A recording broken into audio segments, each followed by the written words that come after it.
Assalamualaikum warahmatullahi wabarakatuh. Perkenalkan, nama saya Anissa Cinta. Hari ini saya akan mempresentasikan dampak positif dan negatif pariwisata bila dilihat dari aspek ekonomi, sosial budaya, dan lingkungan hidup di Taman Nasional Ujung Kulon, Banten. Taman Nasional Ujung Kulon adalah salah satu kawasan konservasi tertua di Indonesia yang terletak di ujung barat Pulau Jawa, Provinsi Banten. Kawasan ini dikenal sebagai habitat terakhir badak Jawa, satu satwa paling langka di dunia.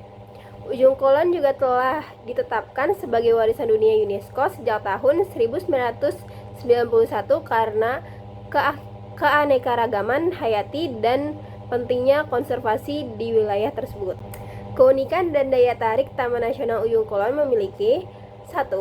Hutan tropis yang masih alami, 2. Pantai dan laut yang jernih, 3. Pulau-pulau kecil seperti Pucang dan Panaitan, keempat, teluk dan laguna alami, kelima, habitat badak Jawa, banteng rusa, monyet ekor panjang, kancil, dan berbagai jenis burung. Wisatawan bisa menikmati perjalanan trekking, snorkeling, melihat satwa liar, wisata bahari, dan menikmati keindahan alam yang masih sangat alami. Dampak positif dari sektor ekonomi.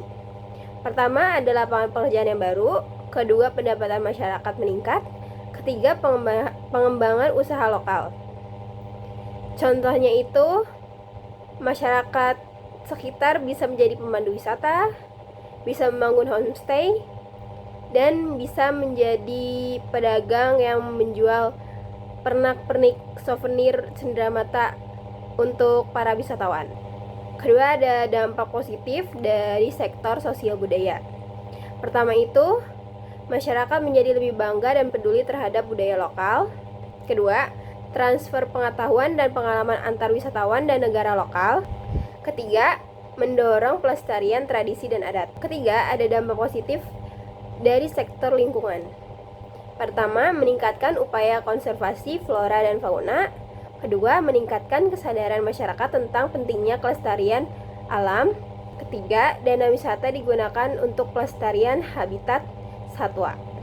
Berikut adalah dampak negatif dari sektor ekonomi. Pertama, ketergantungan ekonomi pada sektor wisata. Kedua, ketimpangan pendapatan. Contohnya itu, dampak pada masa pandemi di mana pendapatan warga itu berkurang. Contohnya, misalnya yang tadinya membuka homestay, gara-gara ada pandemi jadi ditutup homestaynya. Terus yang tadinya menyediakan jasa transportasi di lingkungan sekitar, gara-gara ada COVID, pandemi, jadinya pendapatannya berkurang karena wisatawan tidak bisa berwisata di daerah tersebut. Dampak negatif dari sektor sosial budaya. Pertama, perubahan nilai dan gaya hidup masyarakat lokal. Kedua, potensi konflik sosial antar penduduk dengan pihak pengelola. Ketiga, dampak negatif dari sektor lingkungan. Pertama, kerusakan habitat satwa dan alam. Kedua, sampah dan pencemaran lingkungan. Ketiga, gangguan terhadap satwa liar. Ini ada contohnya, pencemaran sampah di Pantai Pucang. Terakhir, kesimpulannya, dari aspek ekonomi, dampak positifnya itu lapangan pekerjaan dan pendapatan meningkat. Untuk dampak negatifnya, ketergantungan pada pariwisata dan ketimpangan ekonomi. Aspek dari sosial budaya, dampak positifnya pelestarian budaya dan edukasi. Dampak negatifnya perubahan nilai, konflik antar penduduk. Pada aspek lingkungan, dampak positifnya ada dari dukungan konservasi dan edukasi alam.